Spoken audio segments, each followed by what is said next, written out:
बंगाल ने पास किया रेप पर मौत की सजा का बिल। लेकिन क्या यह कानून बन पाएगा? जाने सब कुछ इस वीडियो में।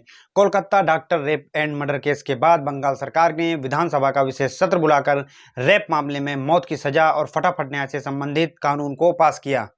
पश्चिम बंगाल सरकार ने 3 सितंबर को रेप से संबंधित बिल बंगाल आपराधिक कानून और संशोधन विधानसभा के विशेष सत्र में पास कर दिया है। इस बिल में रेप करने के दोषी को न केवल मौत की सजा का प्रावधान है, बल्कि इसे 21 दिन के भीतर निपटा भी दिया जाएगा।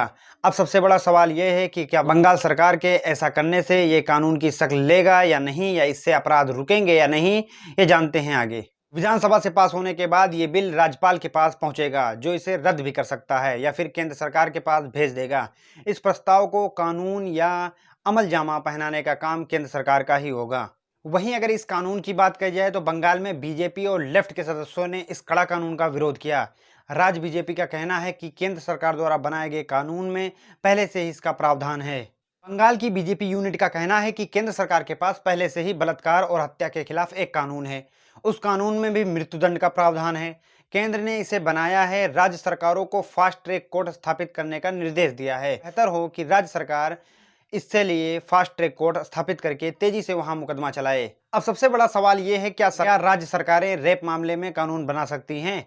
हम राज्य सरकार के पास कोई कानून बनाने का हक है? इसका जवाब यह है कि देश में जितने राज्य हैं उन सभी के पास अपने राज्य के संबंधित कुछ मामलों पर कानून बनाने का हक है।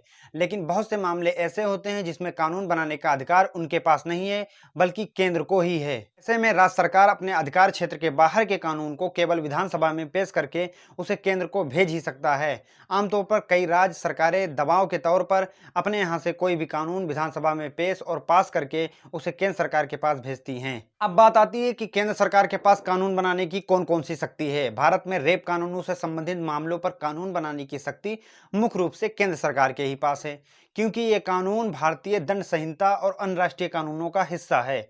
हालांकि राज्य सरकारें यौन हिंसा के विशिष्ट पहलुओं से संबंधित संशोधनों का प्रस्ताव कर सकती हैं या कानून बना सकती हैं, बशर्ते वे केंद्रीय कानूनों द्वारा स्थापित ढांचे के अनुरूप हो।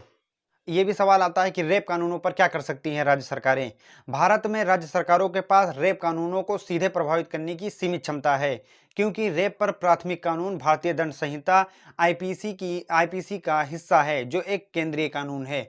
हालांकि राज्य सरकारें अब भी बलात्कार कानूनों को प्रभावित कर सकती हैं। राज्य सरकारें केंद्र रेप कानूनों में संशोधन का प्रस्ताव अपनी विधानसभा से पास करके केंद्र सरकार को दे सकती है। उदाहरण के लिए कुछ राज्यों ने नाबालिग के साथ रेप के लिए मौत की सजा देने का सुझाव दिया है, जो केंद्रीय कानून के अनुरूप है, लेकिन पीड़ितों की कुछ श्रेणियों के लिए सख्त दंड जोड़ता है। ये अब जानते हैं कि सरकार की तरफ से रेप करने वालों के लिए क्या सजा है।